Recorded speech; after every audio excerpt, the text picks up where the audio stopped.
So 4.2b is about finding local extrema without a calculator. So last week we found absolute extrema without a calculator. What method did we use to find absolute extrema?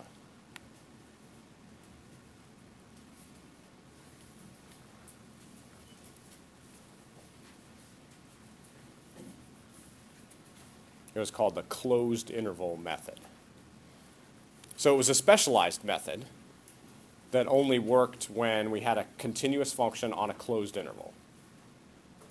So far, we've talked about all kinds of extrema, absolute and local, and we looked at those on a graph, and then we also found absolute extrema without a calculator using the closed interval method.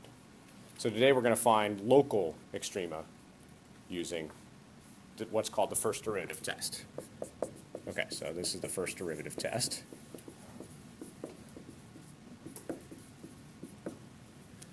And the first derivative test is the procedure for finding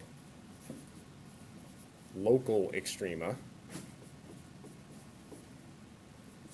so local maxes and mins, without a calculator.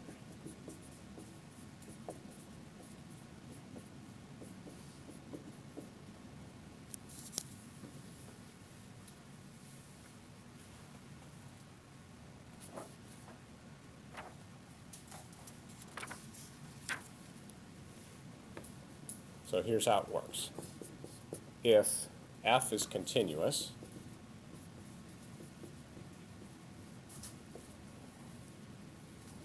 and f prime changes from positive to negative,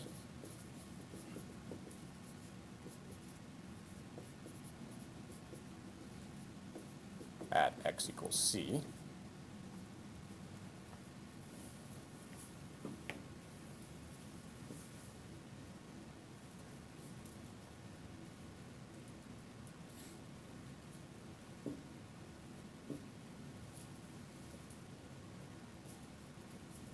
okay, so try to picture this graph before I tell you what happens. Try to picture this graph. F prime is changing from positive to negative. So if F prime is changing, well, if F prime is positive, what does that mean about the graph?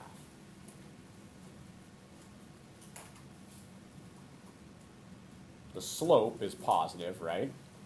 And if the slope is positive, that means the graph is going up. Okay, so f prime is positive, so that means f is going up. And then f prime changes to negative. So what's happening to the graph when f prime is negative? It's going down, right? Because the slope is negative. So if f prime changes from positive to negative, it's going to change from going up to going down. F is going to. And so that means that there's a local max at that spot. So if f is continuous and f prime changes from positive to negative, then there is a local max at x equals c.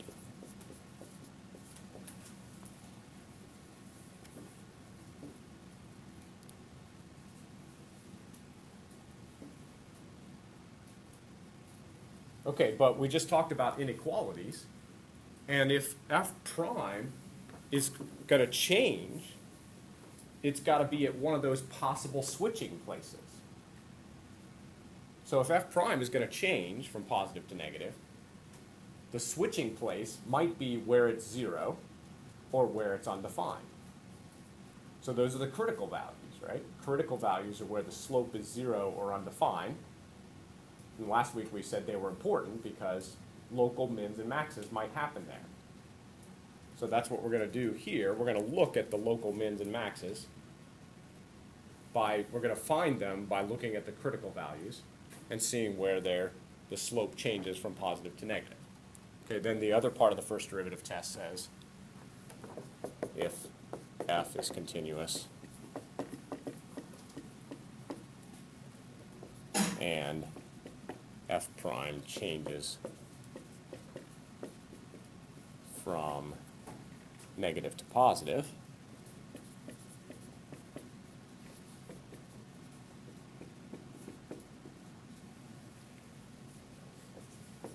at x equals c,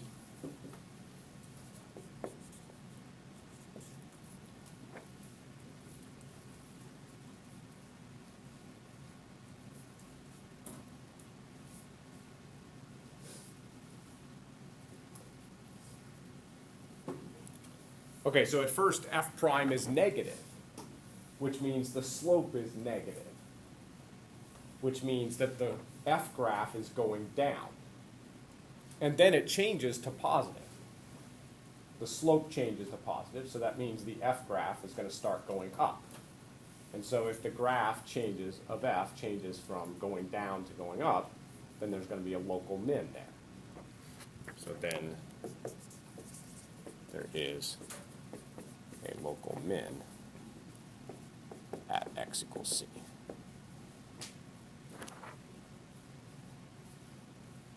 So all of that is called the first derivative test. That's how you find local mins and maxes.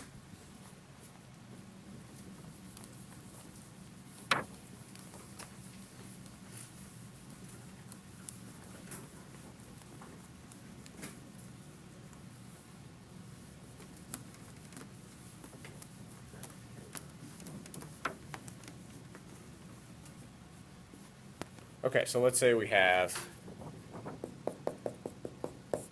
a function k of x, and it equals 1 over x squared. And we're going to, in part A, find the local extrema.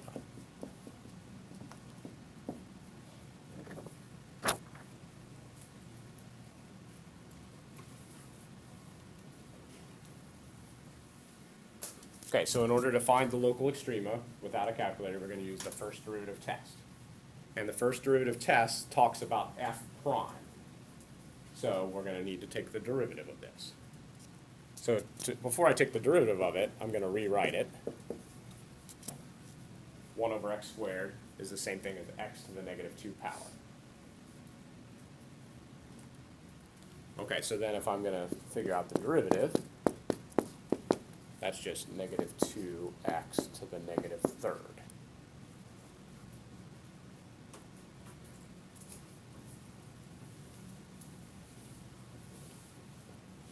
Okay, so now I need to figure out when this changes from negative to positive, or vice versa. Because when the derivative switches from negative to positive, or vice versa, that's where there's a local min or max, as long as it's continuous. Okay, so if I'm going to figure out when this changes from positive to negative, I need to figure out when it's positive, and then separately when it's negative. So that's solving an inequality. So I need to figure out when this derivative is positive, and I also need to figure out when this derivative is negative.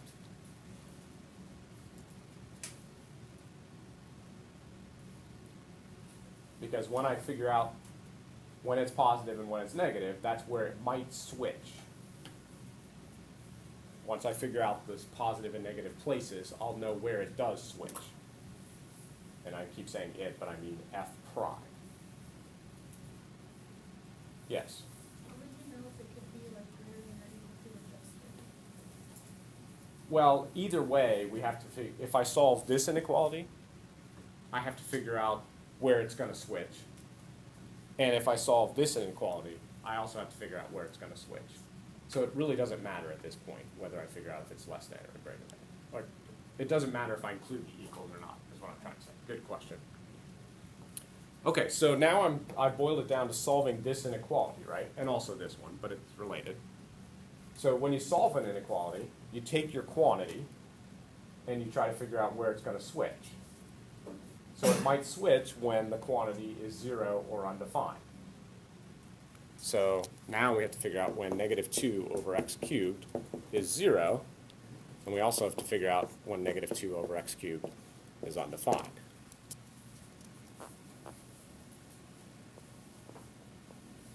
Now, in the first example we did today, we didn't know if that quantity was the derivative. It could have been anything, right? I wasn't doing calculus in the first example. But in this example, this is the derivative. So what are these points called when the derivative is undefined and when the derivative is 0? They're called critical values.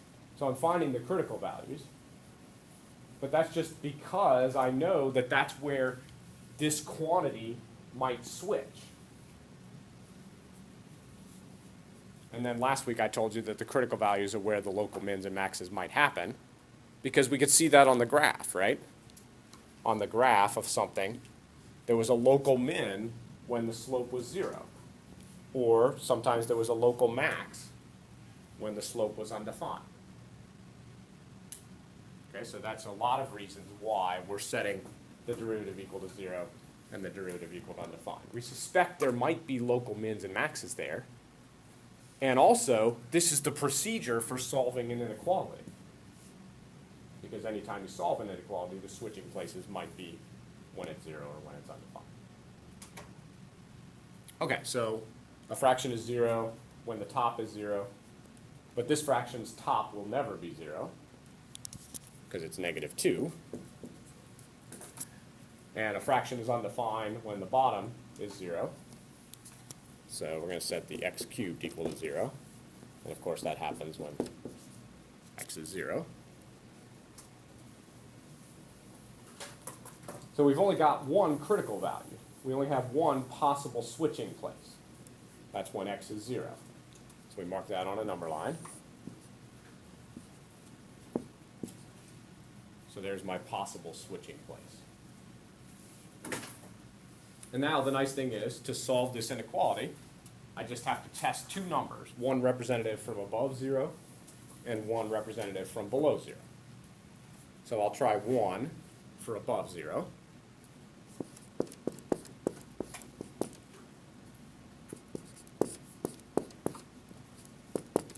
So that's negative 2 over 1 cubed,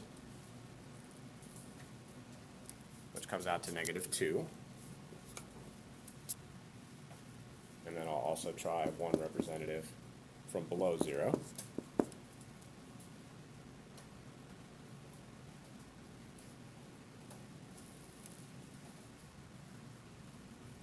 And that's negative 2 over negative 1 cubed, which is negative 2 over negative 1, which is positive 2.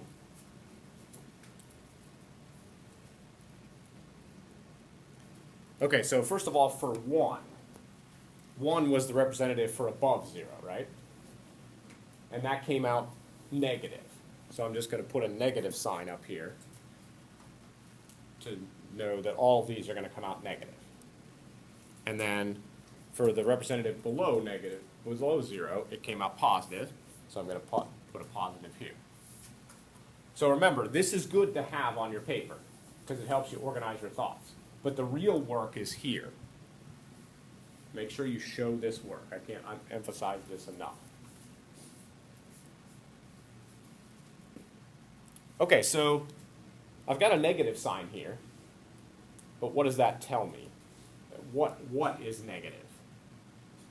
The derivative, right? AKA the slope. So the slope is negative on f. So that means the graph is going down, right?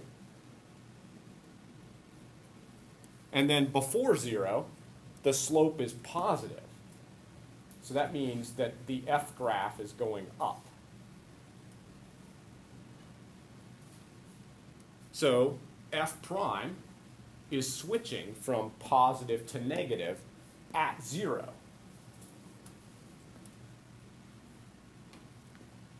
Okay, so f prime is switching from positive to negative. So it looks like we've got pretty much all of this, right? There's one piece that we're missing, though. What don't we have yet? We're not sure about whether f is continuous there or not, right? Okay, so we have to see if f is continuous at 0.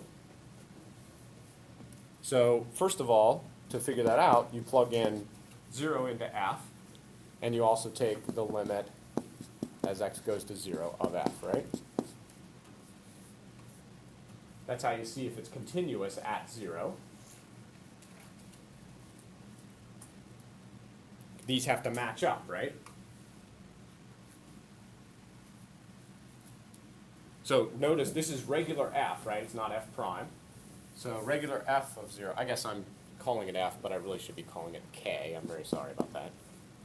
Is everybody okay with that switch? Are you sure you're okay with it? These should be k prime too. Sorry.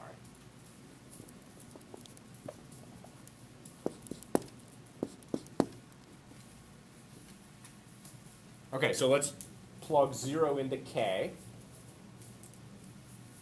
So here's regular k, and you get does not exist, right?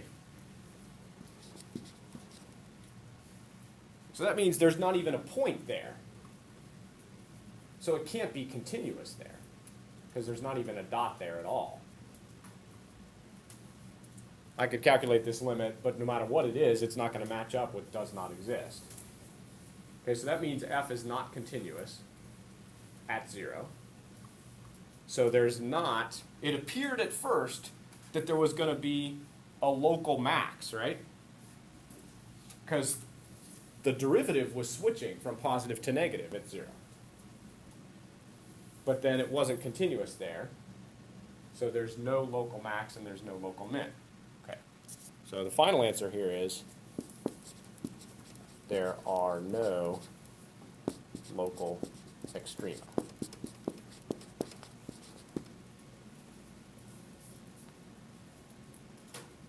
Yes? So can you explain how the first derivative tests is different and won't find the absolute extreme?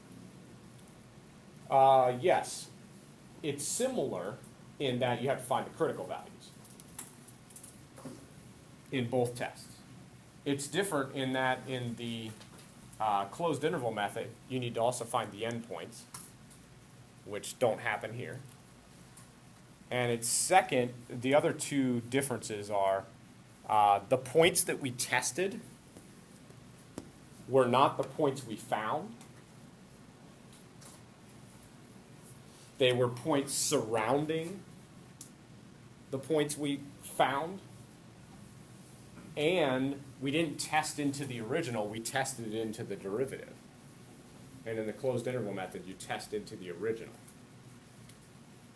All right, good.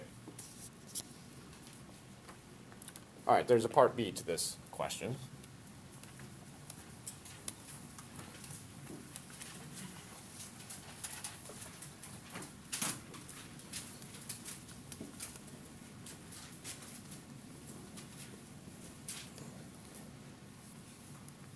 So the part B is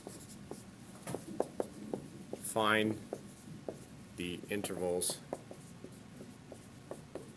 of increase, decrease for k of x.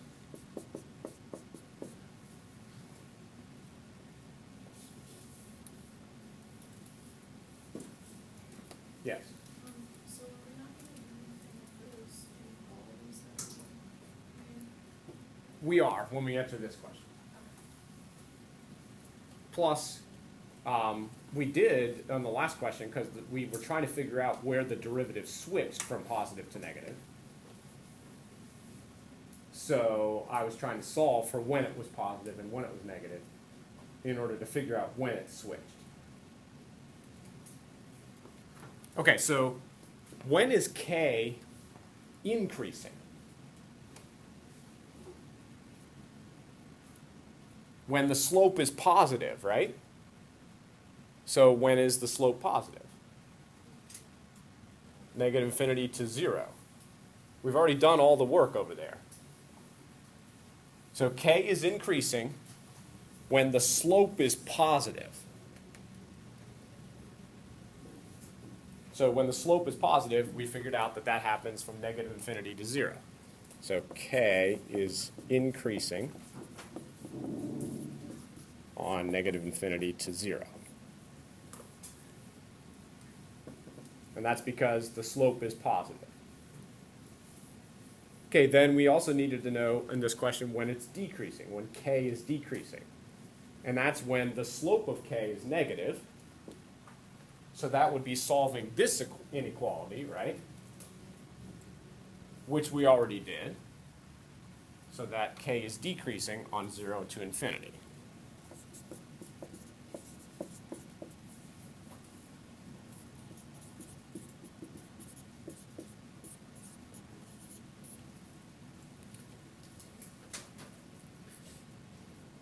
Okay, so there might be a question where this is the first question, and then there'd be a lot more work to do, right?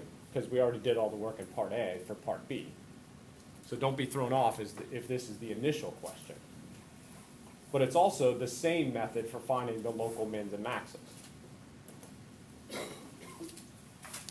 All right, thanks for listening.